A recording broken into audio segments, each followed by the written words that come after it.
তুই কি ভাবছিস? তুই কি এটা ভাবছিস? তুই কি এটা ভাবছিস? হলু বল, তুই কি এটা ভাবছিস? হ্যাঁ আর এটাই সত্যি। এগুলো হ্যাঁ, এইখানেই তো আমি এত আনন্দ হয়ে গেলাম।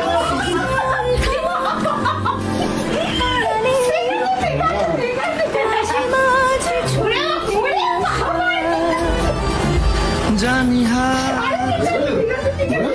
ওরে বাবা রে, তুই এত আনন্দ!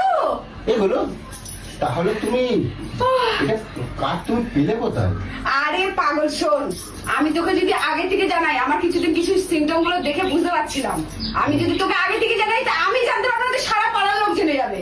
এই জন্য আমি পাশের বাড়ির বউটাকে দিয়ে আনিয়েছিলাম এটা, যে একেবারে তোকে সারপ্রাইজ দেবো, যদি জানতে পারি এ শিওর ভগবান! শিওর হয়ে তোকে জানাবো, এই জন্য তোকে আজ জানালাম। আমি কি বল?